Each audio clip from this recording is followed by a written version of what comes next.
सुगंधा और उसकी सास कांता के बीच एक अजीब सी जंग रहती थी। ये जंग थी किचन में कौन ज्यादा अच्छा काम करेगा और घर के सदस्यों के दिल जीतेगा। और उनकी इस जंग में हमेशा कुर्बान होते थे उनके दोनों पति। कैसे? आइए देखते हैं इस किचन पॉलिटिक्स की कहानी में। एक दिन किचन में, माँ जी, आज मैं बना रही हूँ मेथी की सब्जी। इस खाने से घर वालों के पेट की सारी समस्या खत्म हो जाएगी। और मैं बना रही हूँ तड़के वाली छाछ, जिसे पीते ही गैस की समस्या कभी नहीं होगी।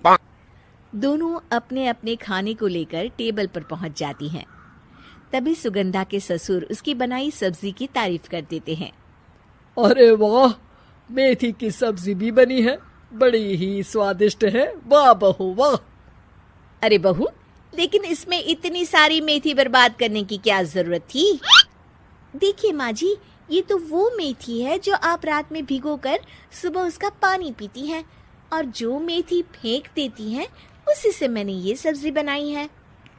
अरे वाह बहू, तुमने तो बड़ा ही समझदारी का काम किया। बस अब क्या था, कांता जी का तो मानो ये सुनकर खून ही सूख गया। वो फैसला कर लेती है कि किसी भी तरह वो अपने खाने की तारीफ लेकर ही रहेगी और सुगंधा को किचन में उसकी कमियां गिनाएगी। कांता फ्रिज खोलकर देख रही होती है और फिर सुगंधा से कहती है, अरे बहू, ये क्या, पूरा फ्रिज गंदा पड़ा है। तभी वहां सुगंधा का पति आ जाता है। वो सुगंधा को डांट कर कहता है, सुगंधा, तुम्हें कितनी बार कह रखा है कि वायरस फैल रहा है, साफ सफाई का पूरा ख्याल रखना है, लेकिन तुम किचन में इतनी गंदगी रखोगी तो कैसे चलेगा। सुगंधा सास की तरफ देखती है जहां वो मुस्कुरा रही होती है। सुगंधा समझ जाती है कि सास ने उससे बदला लेने के लिए ये सब किया है। दोनों रात के खाने की तैयारी में लग जाती हैं। दोनों ना एक दूसरे की तरफ देखती हैं और ना ही एक दूसरे से बातें करती हैं। रात को खाने की टेबल पर एक एक कर दोनों कई तरह के अलग अलग व्यंजन टेबल पर लगा देती हैं और अपने अपने पति के पास जाकर खड़ी हो जाती हैं। अरे खाइए जी खाइए, मैंने बड़ी मेहनत से बनाया है। प्लेट में वो खाना डालती हैं। सुगंधा भी दोनों की प्लेट में खाना डालते हुए कहती है, बड़ी ही मेहनत लगी है इस खाने को बनाने में। हाँ, दोनों को ना चाहते हुए भी सारा खाना खाना पड़ता है। कहीं दही तो कहीं मलाई तो कहीं मसाला। और इन सब के बाद दोनों बड़ी ही मुश्किल से अपने कमरे में सोने जाते हैं। लेकिन अगली सुबह सुगंधा का पति चिल्ला रहा होता है, हाय रे, हाय मेरा तो पेट खराब हो गया, हाय माँ बहुत दर्द हो रहा है। तो वहीं कांता के कमरे से भी कुछ ऐसी ही आवाज आने लगती है। हे भगवान, इस सास बहू की लड़ाई हमारी जान लेकर रहेगी। जाओ कोई डॉक्टर को बुला कर लाओ। डॉक्टर आते हैं। दोनों को देखकर कांता और सुगंधा से कहते हैं, देखिए, आप दोनों इन्हें खाने में हल्का ही दीजिएगा।